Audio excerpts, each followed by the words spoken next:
নমস্কার, আমার রেসিপি হাউসে সকলকে স্বাগত জানাই। আজ অনেক দিন পরে আপনাদের সামনে একটা লং ভিডিও নিয়ে চলে এলাম। তো আপনারা বুঝতেই পেরেছেন আজকে আমি কি রান্না করতে চলেছি। তো প্রথমেই দেখলেন আমি সর্ষের তেল হাতে মাখিয়ে নিলাম, বটিতেও মাখিয়ে নিলাম যাতে আটাটা না আটকে যায়। ইঁচড়টাকে এবারে ভালো করে কেটে নেব। কেটে হলুদ জলে ভিজিয়ে নিয়েছিলাম, নিয়ে এবারে আমি ভালো করে ধুয়ে নিচ্ছি। ধোয়ার পরে প্রেসার কুকারে আমি 2-1টা সিটি মেরে নেব।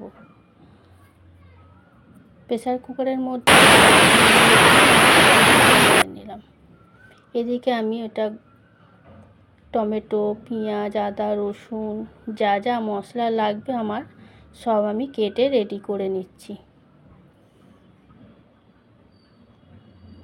ওইদিকে আমার ইঁচড়টাও সিদ্ধ হয়ে যাবে, আমার এদিকে কাটাকুটিগুলো রেডি হয়ে যাবে। তো দেখছেন আমার এদিকে ইঁচড়গুলো মোটামুটি সিদ্ধ হয়ে গেছে। আমার ভিডিও যদি আপনাদের ভালো লেগে থাকে তো অবশ্যই লাইক, কমেন্ট, শেয়ার করবেন। আর আমার নতুন নতুন ভিডিও আপনাদের কাছে পৌঁছানোর জন্য অবশ্যই আমার চ্যানেল রেসিপি হাউসকে সাবস্ক্রাইব করে নেবেন। তো দেখছেন আমি এদিকে সব একে একে কেটে সব রেডি করে নিচ্ছি। 2টো আলুও কেটে দিয়েছি ডুমো ডুমো করে। এবার আমি চিংড়ি মাছগুলো একে একে ভালো করে বেটে নেব। দেখছেন একটা সুতোর মতন উঠছে, এইটা মেন জিনিস, এইটা বাদ না দিলে খুবই খারাপ। ওইদিকে মাছগুলো নুন হলুদ মাখিয়ে ধুয়ে মশলাটাও আমি বেটে রেডি করে নেব।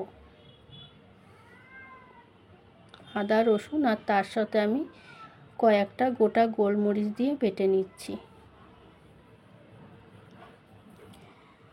অল্প মশলা তো আমি শিলেতেই বেটে নেই, মিক্সিতে হয় না। এদিকে কড়া গরম বসিয়ে দিয়েছি, তেল দিয়ে আলুগুলোকে অল্প নুন হলুদ দিয়ে ভেজে তুলে নেব। তো এদিকেও দেখছেন আমার সব কিছু রেডি করা রয়েছে।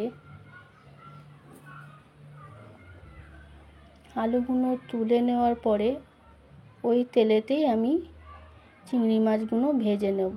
চিংড়ি মাছগুলো বেশি ভাজবো না, অল্পই ভাজবো। ভাজার পর ওই তেলের মধ্যে গোটা গরম মশলা আর একটা তেজপাতা ফোড়ন দিয়ে পেঁয়াজগুলোকে ভেজে নিচ্ছি।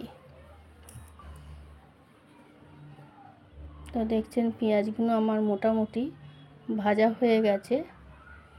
ওই পেঁয়াজের মধ্যেই আমি টমেটোগুলো দিয়ে দেবো। টমেটোগুলো দিয়ে নাড়াচাড়া করছি।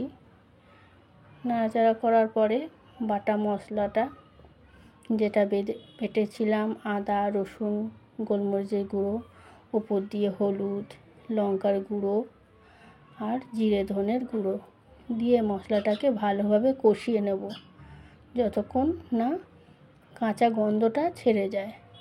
তো দেখছেন আমাদের মশলাটা ভালোভাবেই কষে গেছে। এবারে আমি উপর দিয়ে ভাজা আলুগুলো আর সিদ্ধ এঁচড়টাকে আমি দিয়ে দেবো, দিয়ে আরও বেশ কিছুক্ষণ কষে নেব। উপর দিয়ে একটু নুন দিয়ে দিলাম। নুনটা আপনারা আন্দাজ মতন দেবেন, কেন সিদ্ধের সময় ইঁচড়েও দেওয়া ছিল আর আলু ভাজার সময় আলুতেও দেওয়া ছিল।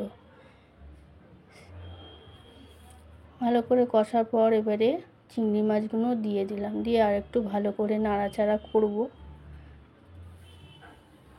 করে অল্প করে জল দিয়ে দিলাম।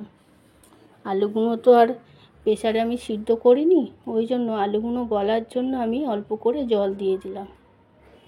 তো দেখছেন আমাদের ইতিমধ্যে ইঁচড়টা মোটামুটি রেডি হয়ে গেছে। ওপর দিয়ে গরম মশলা ছড়িয়ে দিলাম। তো এখনকার মতন এই পর্যন্ত, আবার দেখা হবে নেক্সট ভিডিওয়ে। টাটা।